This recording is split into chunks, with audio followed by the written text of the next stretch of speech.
स्थिति पड़ी है सर, आपको दिखाना चाहूँगा। ये खुली स्थिति, परसों एक जानवर मर चुका है इसमें, और मैंने कई बार इनको बोला है यदि इस डिब्बी की स्थिति में कभी भी हादसा हो सकता है, गाय या पशु या बच्चा, सामने बालाजी मंदिर है हमारे आसपास डिब्बी के बारे में उसका जैसा फोटो मैंने देखा है सर, कोई हिंज टूटा हुआ है तो उसको वेल्डिंग करा के सही करवा दें। नमस्कार, आप देख रहे हैं तिरंगा टीवी राजस्थान। मैं हूं आपके साथ रानीदान रावत। बालोतरा में बहुत बड़ी समस्या चल गई, विकट समस्या, विद्युत आपूर्ति नहीं हो पा रही है लोगों के घरों में, और जहां पर ट्रांसफार्मर जले हुए होते हैं तो 15-15, 20-20 दिन चेंज नहीं होते हैं, पोल टूटे हुए हैं, लोग बड़े परेशान हैं। लेकिन आखिर कोई सुनने वाला है नहीं। विभाग कहता है हमारे पास ट्रांसफार्मर नहीं है, मीटर नहीं है, पोल नहीं है और फ्यूज बांधने का तार नहीं है, स्टाफ नहीं है, ठेकेदार नहीं है। इसीलिए आक्रोशित परेशान लोग आज बालोतरा में जन सुनवाई में कलेक्टर के सामने आए और अपना ज्ञापन सौंपा। हम बात करते हैं यहाँ आए नगर वासियों से, और हमारे साथ जुड़ चुके हैं बालोतरा के पार्षद बाबूलाल चौधरी। बाबूलाल जी, आज की क्या समस्या थी? आज की समस्या क्या, हमेशा की समस्या है ये, अपने बालोतरा पूरे शहर की विद्युत विभाग की जो समस्या है, हमेशा पोल टूटे रहते हैं और ये पोल टूटे पड़े कई सालों से। और वैसे हमारे इस बार हम लोग तो वार्डवासी 22 वार्ड संख्या 22 से हम लोग सभी आए हैं वार्डवासी। हमारी सबसे बड़ी समस्या जो डीपी है, जो एक तो सबसे बड़ी समस्या वोल्टेज की है, उसके बाद डीपी भी जो टूटी हुई पड़ी है कई समय से, 1 साल से, हमेशा एक बहुत बड़ा रिस्क है, वहाँ पे कभी भी हादसा हो सकता है। और पोल भी वार्ड के अंदर कैसे कई पोल पड़े हैं जो टूटे हुए पड़े हैं। पिछले 1-1.5 साल से एन साहब को बोल दिया है। हमारे नगर परिषद के अंदर बोर्ड बैठक के अंदर भी हमने मंत्री महोदय कैलाश जी चौधरी के सामने भी, वो वहाँ उस दिन बोर्ड बैठक में पधारे थे, उस समय भी जेएन साहब और एन साहब को समय दिया था कितने दिन के अंदर यह समाधान हो जाएगा। उन्होंने 7 दिन का हमें समय दिया था, लेकिन उसके बाद 2 से महीने से ज़्यादा समय हो गया है, लेकिन इनके कोई जूं तक नहीं रख दी, कोई फर्क नहीं पड़ता इनके ऊपर। पता नहीं कौन सा इनका पावर है और कहाँ से ये, बाकी हम सारी चीज़ें जनता जानती है।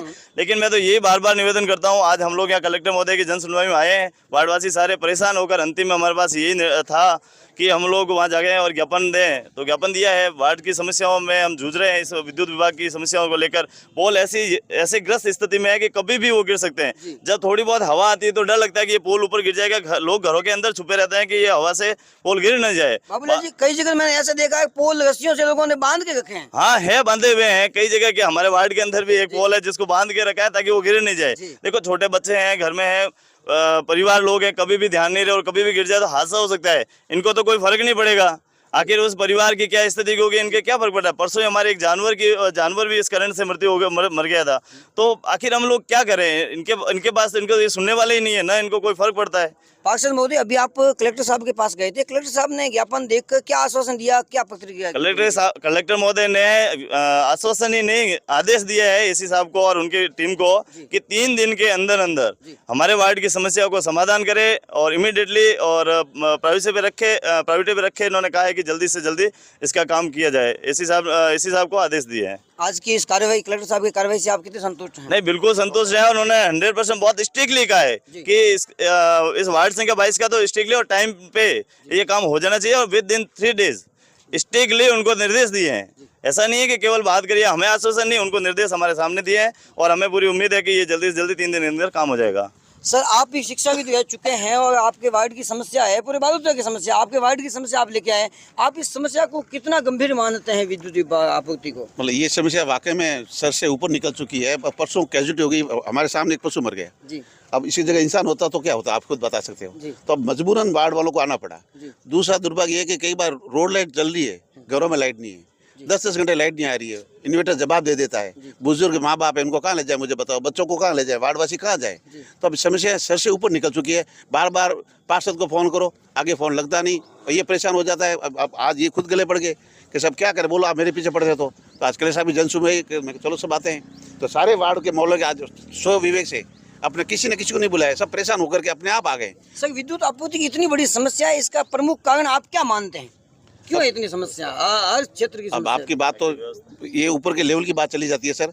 हम तो अपने स्तर की बात करें, हमें तो हमारा खाना चाहिए। ऊपर के लेवल की तो राजनीति हमें ना तो हमने की, हम तो शिक्षाविद हैं, हमें तो हमारा काम होना चाहिए। हम तो सिर्फ वार्ड नंबर 22 में लाइट मिल जाए, हम आप सबको, आपको भी धन्यवाद देंगे, आपके चैनल के माध्यम से भी अगर लाइट आ जाती है तो हमारे लिए बस ये सब सर्वोपरि है। बाकी हम राजनीति न तो करते हैं, हमें तो लाइट चाहिए। बिल आपसे बराबर ले रहे हो, पैसे हम बराबर भर रहे हैं। और दूसरा, सड़क का भी अगर आप मुद्दा उठाए तो 2 ही ज्वलंत समस्या है। जैसे मेरा नेटिव गांव पहाड़लू है, तो आपके चैनल के पास एक बात और कह सकता हूं और आपको भी साधुवाद दूंगा। रोजाना पारलू गांव से बालोता आते समय कम से कम 10 लोग मोटरसाइकिल गिरते हैं, 10 लोगों की चोट लगती है। और आप कलेक्टर साहब को अगर विजिट करा दो तो मैं ईमानदार से कहूँगा कि हजारों लोगों की दिलों की बात पूरी हो जाएगी। सड़क के ऊपर 3-3 फीट गहरा खड्डा पानी भरा हुआ है। कार वाले को सोचना पड़ता है कि गाड़ी किधर से निकालूं, तब बाई टू व्हीलर का क्या हाल होता होगा सर। और ये हाल अपने बालोद सड़क का भी है, ये हाल अपने आम रस्तों का, ये हाल विद्युत का है। तो अगर ये 2 काम में अगर आप भी काम कर लो तो हम आपको भी साधुवाद देते हैं। आपके चैनल के माध्यम से भी बालोद का भला होगा। Thank you sir. Babulal ji, यदि इन्होंने 3 दिन में काम नहीं किया तो फिर आपकी क्या आगे की प्रतिक्रिया रहेगी, क्या कार्रवाई? आगे हम लोगों ने ज्ञापन में स्ट्रिक्टली लिखा है कि हम लोग धरने पे बैठेंगे, चाहे रास्ता जाम करना पड़े या फिर धरने पे बैठना पड़े। हम लोग फिर पूरे बालोतरा शहर की पब्लिक जो परेशान है उन सबको हम इकट्ठा करके आगे का हम लोग धरना देंगे जी। और जैसा कि बताए सड़क का बताया, मैं यही आगे का भी बता देता हूँ कि सड़क या जो स्थितियां हैं ये इसका भी कारण एक सरकारी डिपार्टमेंट ही है।